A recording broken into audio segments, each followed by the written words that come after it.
I'm moving on is because I see that I've got quite a few people that are wanting to join us. And the next person to join us is someone that has been on the show before. I think is probably someone that most people are familiar with, and because he's changed his name, I can't find him on the list. Let me just have another look. And he said, oh yes. Actually, whilst you're getting to them, yeah, we now have evidence that there are reptilians in government concordance. Your persistent shape-shifting. You know, if we've seen it here, it's only logical that it happens in government as well. No, I'm the only one. Gary, it's always a pleasure. You can trust me entirely. Getting on. Can you hear me okay? We can hear you very well. I'm always somewhat frightened by what you're going to discuss. I'm going to be mostly for some sort of job with us, and then I think you look very Gary. After you've been on the show, you always go off and make a video about us and saying how terribly you were treated on the show. So, what have you got for us today? Yeah, well, that's the game of arguing, right? You know, it's always from everybody's perspective. But yeah, this, you know, it's kind of a serious issue. A YouTuber, a YouTube atheist, he was also an anti-natalist, but a British citizen, was arrested in Indonesia in February for 2 marijuana joints and a little bit of dust. Okay, less than a gram of dust of marijuana. He's been in jail for almost 90 days now, with we have no contact with him. We're trying through the embassy, all the rest of this stuff. But he's facing 4 to 12 years in Indonesian prison for possession of 2 marijuana joints.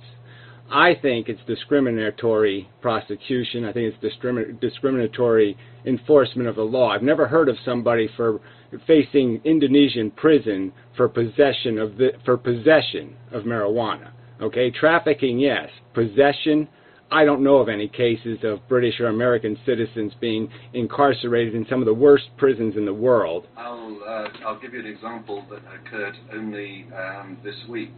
There were 3 British people, and it'll take me a moment to remember the country. It wasn't Saudi. It was close to Saudi, and they were caught in possession. They went there on holiday. They were caught in possession, apparently, allegedly, of marijuana, and they have, I think, got 12 years in prison. So it's not unheard of. There's also someone in Thailand who she was convicted of actually trafficking, who's now facing the death penalty in Thailand. Well, like I said, I think we all know. What I'm saying, it's not unique, Gary. Well, I'm just saying, I think it might be a new trend. I'm just saying that my traditional understanding was that there was traffickers that faced this horror, okay, and that it wasn't necessarily just possessors. And so I'm just saying that these laws are incredibly draconian, and you know, I'm and other people are trying to fight a battle to stop this, and so I'm going more aggressive. There's some people who want to just, you know, try to do everything they can to get this individual person out. I want to get this individual out, but what I really want to do is say, no, we can't negotiate with these terrorists. This is a kind of terrorism, in my opinion. His life is ruined. The lives of all the people who care about him are totally disrupted. We're going to be financially and emotionally destroyed for the future, realizing that a friend of ours is sitting in this hellhole. I don't think we should have diplomatic relations with countries that do this for people for crimes that aren't even crimes. This isn't a crime against a human being. This is a. Do you know what he was doing in Indonesia? Yeah, he works he's an English teacher, and he works abroad. So he's worked in Saudi Arabia. He's worked in all these other countries before, and he's apparently navigated these countries successfully. And maybe he was feeling a little arrogant, a little bit confident, and he didn't realize that he, was going to get himself in awful big trouble. Yeah, if I remember rightly, all of the countries in that neck of the woods have very severe punishments for drug-related offences. In fact, if I remember rightly, someone was telling me one of these, I think it was Thailand, might have been Indonesia, one of these, and when you're coming into land, there's the polite little announcement of, we hope you've enjoyed the flight. The luggage will be picked up at carousel number 3, and there is a mandatory death sentence for drug trafficking in this country. Yeah, I mean, so it really is. I don't know why, but it's way up there in terms of what they regard as. If I may, this is what I wanted to move on to with Gary, if I may, Gary. I mean, obviously, I suspect you're someone that doesn't believe that marijuana should be, or possession should be, a criminal offence. But just in more general terms, do you think that a country has a right to impose whatever laws it sees fit in that particular country, whether you agree with them or not? No, I mean, I don't think you could have a law that says it's okay to beat women or something. I think it would be rational for a civilized country to say we're not going to have relations with a country that says eats its children or does, imprisons children for, stealing candy and cuts their arms off or something. I mean, there's video in some of these countries of, Iranians or something like running over a child's arm because it got caught shoplifting. We shouldn't have diplomatic relations with uncivilized countries. We shouldn't do business with them. We shouldn't agree to shake their hand and have supper with them. We just shouldn't be exposed to this at all. This is like entrapment, right? I mean, we could all be guilty of making foolish mistakes, right? We all get drunk. We all do stupid shit. All right, so this could be me. I don't think you can say it's entrapment. I mean, it's not entrapment if he actually was in possession. But what I'm saying is it's entrapment in the sense that obviously the marijuana joints didn't cost $5 million. So obviously there's plenty of drugs in Indonesia. So people do use it socially. Okay, it is an accessible drug in Indonesia. So what I'm saying is if you have a law, like say I make a jaywalking law, and I only kill 1 in a million jaywalkers, but I have a death sentence for jaywalking. Obviously, everybody's going to be sucked in by, oh, they never enforced the law, it's okay to jaywalk, I'm going to be lucky. Everybody's going to think they're lucky. When everybody speeds, speeding is wrong, it's jeopardizing your life, but you still do it because you think, I'm going to get away with it. It's human nature. Just out of interest, would you draw the line with just marijuana, or would you include other drugs like LSD and cocaine in there? For possession, I would draw the line for possession of all these drugs that American citizens, civilized human beings, do not go to dungeons for possession or use of these drugs. For trafficking is another issue because you are exploiting people, you're taking money. Would you not want relations with political relations with a country that, say, has criminalized the ownership of cocaine? Criminalize the possession of cocaine? Yeah. Or trafficking? Again, I'm saying that you can hold a foreign national when they've done a real crime against your country. What I'm saying is somebody smoking 2 joints in their house, okay, is not a crime sufficient for you to persecute a civilized human being from a civilized country. You have to give them back to the country, okay, and let that country deal with that. Because that's not it's not enough of a crime. No, I don't want to have to. This frustrates me no end. I disagree with you. If you commit a crime in a country, it becomes that is the society, if you like, that you've transgressed. I don't think that you then hand people back to another country to have their punishment. Well, I think for vice crime, I think that is totally appropriate. I don't think vice crime should be international, and especially when it's religiously based. I mean, this is an Islamic, not dictatorship, but an Islamic democracy. They've chosen to be this way, and they're applying religious law to people. And I'm going to make the argument, look, they don't have 4 million people in jail. Obviously, they don't enforce this law very often, or they'd have more people in jail than we do. They have a population of 250 million people, okay, and they don't have anywhere near the number of people we have in jail. So what I'm saying is there's all kinds of opportunity for this law to be abused, for them to persecute people with this law by their choice. And what I'm saying is the fact that this guy is an outspoken atheist, the fact that he was an outspoken anti-religious, anti-natalist, might have something to do, and the fact that he doesn't work for Nike, he doesn't work for a big corporation, so he's not going to be protected by Nike, this might have everything to do with why this individual was chosen for this prosecution. It may do, but I don't think we can say for certain that it did. But just, again, going back to a more general point, one of the things that you referred to was the conditions in which he was being incarcerated. I presume that you accept there are occasions when people should be incarcerated. Is it and I know that it's not quite on topic. Well, You're happy with incarceration provided they're treated with dignity? Well, I think that's a first case rule. That's the reason right there not to have diplomatic relations with a country, right? These prisoners in this country are treated worse than the worst prisoner of war camps. Okay. Guantanamo Bay. I mean, yes, I'd say it's equal to that. They are not given. They're not given clean water. They're not given utensils to eat with. They have to eat with their hands. They're in cells with up to 25 people in them. Should any country have diplomatic relations with the United States when it still has Guantanamo Bay open, where it tortures? Not only.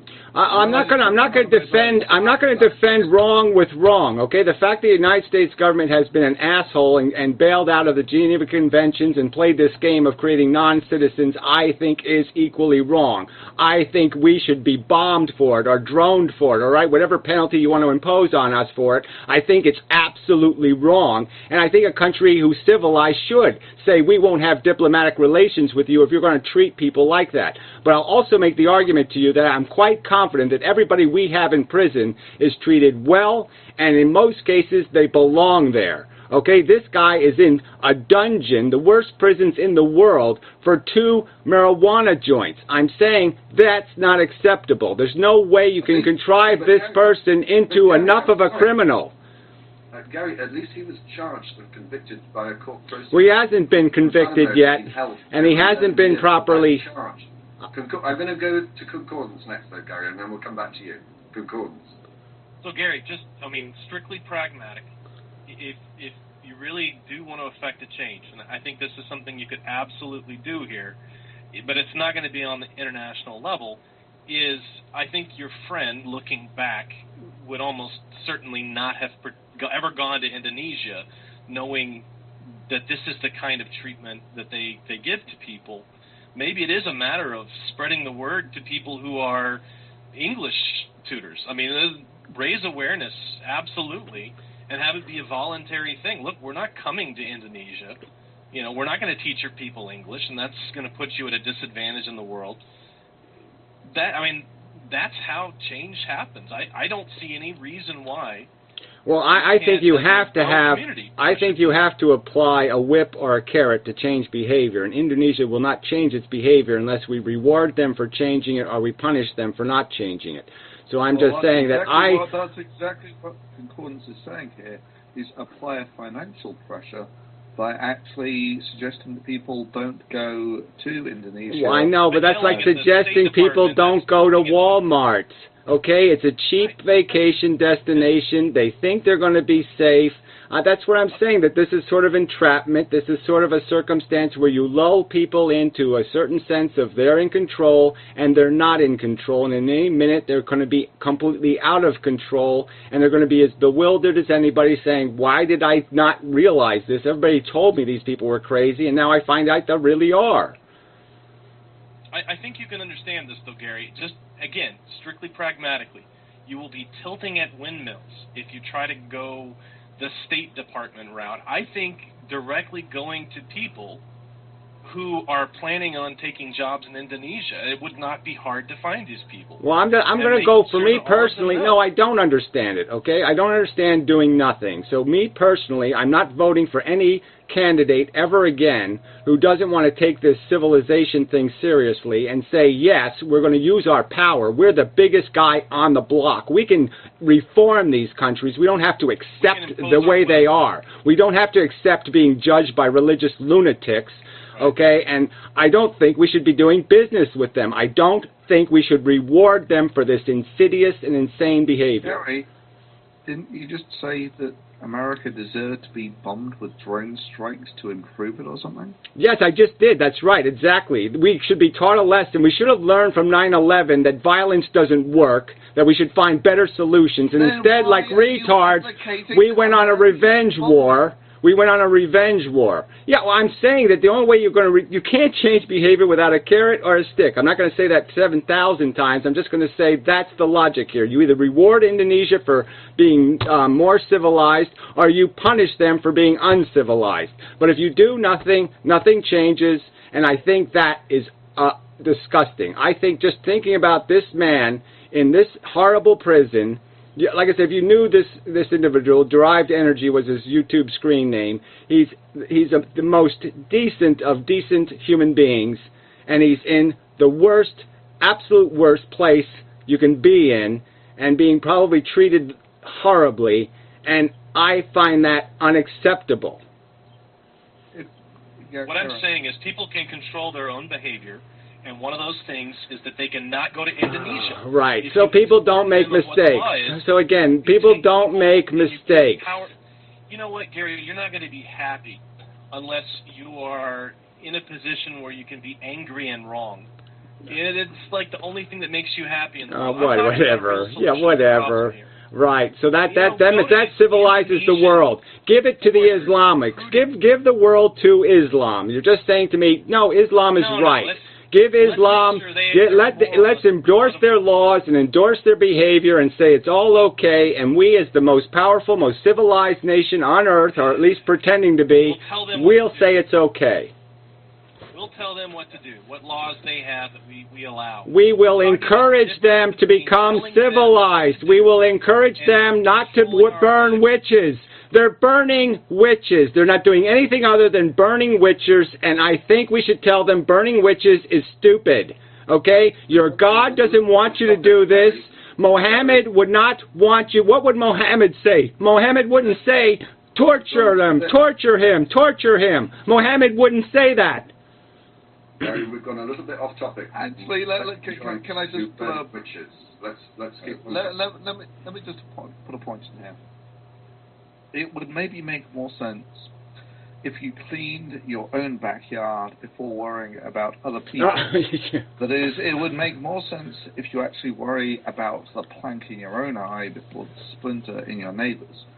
And in many ways, the Supermax prisons are probably one of the most insidious punishments that there is around, where for 23 hours a day you're basically locked in some concrete shoebox. I mean, does this not actually strike you as a problem closer to home, that you would have a better chance? Again, it strikes me as a problem, but there's nobody in those prisons. Problems in somebody else's. There's not too many decent men in an American prison. I'll make that argument in the defense of the American prison system, is there aren't too many decent human beings in our prisons. You usually go to prison when you've done crime more than once, and you've done a crime that basically does brutalize some human. You've gun warred for your drug lording, for your other bullshit abuses of some civilian's rights. I'm saying that a guy smoking 2 joints in his fucking own house in another country shouldn't be in a dungeon. Yes, but my point, going back to where I started from, and this is why I did raise this point, I asked you whether you thought it was appropriate or acceptable for a country, a state, to make its own laws, whether you disagree with them or agree with them or not. And I thought you agreed with that.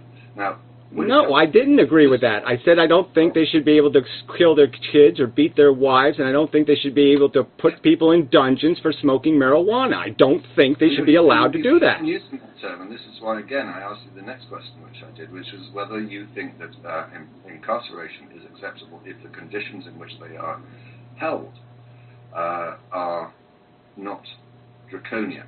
Well, not for this crime. Not for this crime. No, I'm not for the drug war period, but I'm certainly not for it based on some sort of religious notion that Mohammed says so.